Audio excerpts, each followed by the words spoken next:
नमस्कार, हिमाचल अभी का रेडियो बुलेटिन सुन रहे हैं आप। मैं हूं आपके साथ काजोल चौहान। शुरुआत करेंगे मुख्य सुर्खियों के साथ। हिमाचल में नए पे कमीशन देने का ऐलान, 2 साल बाद पक्के होंगे अनुबंध कर्मचारी।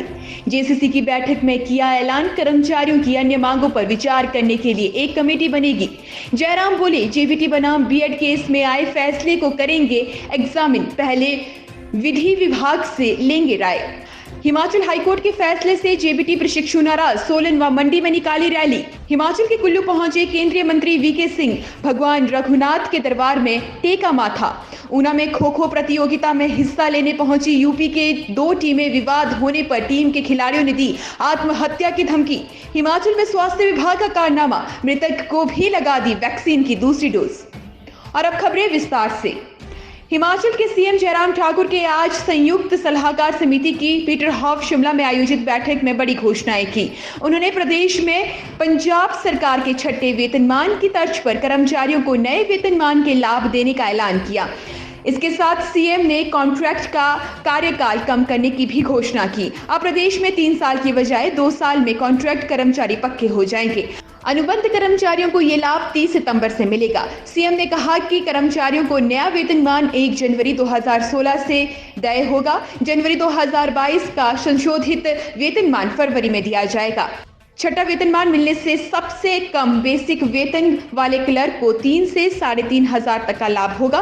डॉक्टर, वरिष्ठ अधिकारियों और एचईएस अधिकारियों को करीब 15 से 20 हजार रुपए तक का लाभ होगा। पेंशनरों को 1,000 से लेकर 10,000 तक का लाभ होगा। जेसीसी की बैठक में सीएम जयराम ठाकुर ने कहा कि कर्मचारियों की अन्य मांगों पर विचार करने के लिए एक कमेटी बनाई जाएगी और अन्य मसलों पर भी सरकार गंभीरता से विचार करेगी। करुणामूल नौकरी के लिए गठित कमेटी के सुझाव पर लाभ देंगे। करुणामूलक नौकरी रिटायरमेंट के 1 दिन पहले तक मिलेगी। करुणामूलक आधार पर नौकरियों के मसले को सुलझाने के लिए पहले ही मुख्य सचिव की अध्यक्षता में एक कमेटी गठित की गई है। उसकी रिपोर्ट अगली कैबिनेट में ली जाएगी।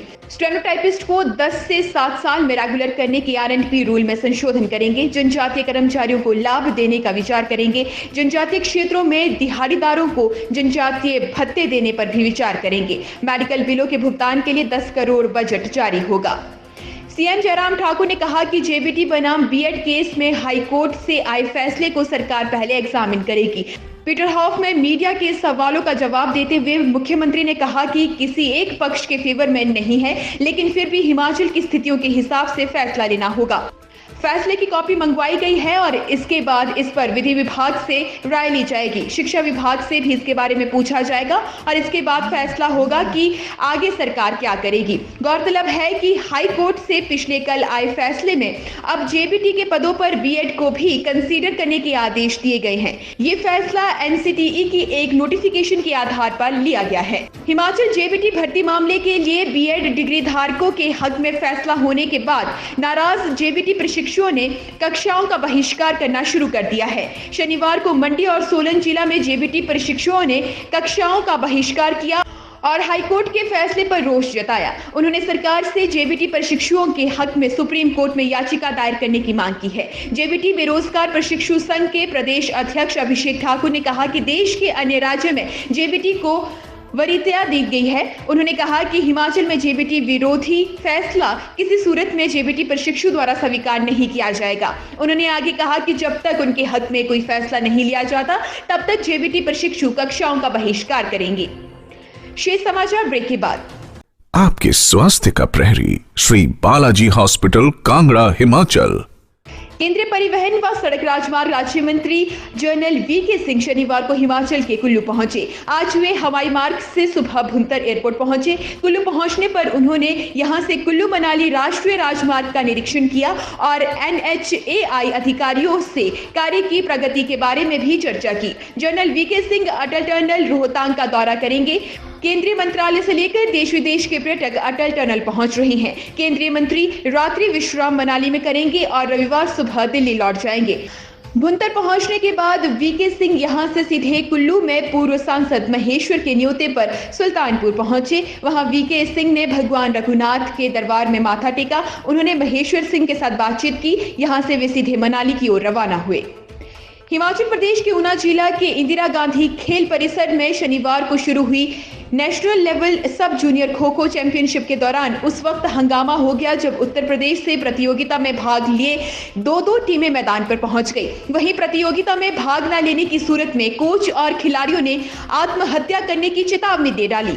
एक तरफ जहां उन्हें पहुंची टीम प्रतियोगिता के शुभारंभ समारोह के दौरान मैदान में खड़ी थी, वहीं बाद में पहुंची टीम मैदान के बाहर खुद को असली होने का दावा कर रही थी। बाद में पहुंची टीम की कोच ने खो खो महासंघ के राष्ट्रीय महासचिव पर गंभीर आरोप चढ़े।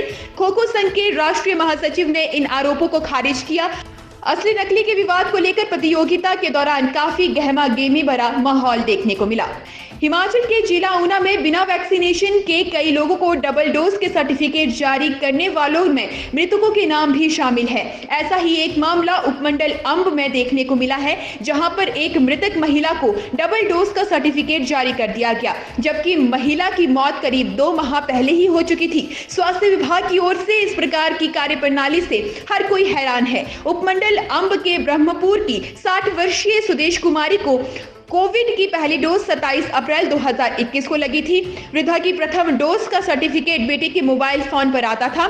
इसी बीच महिला की तबीयत बिगड़ गई और 21 अगस्त 2021 को उनकी मौत हो गई। मौत के करीब 2 महीने के बाद बेटे के मोबाइल नंबर सुदेश कुमारी के दूसरी डोज लगने का मैसेज आया, जबकि माता के निधन को 2 माह हो गए हैं।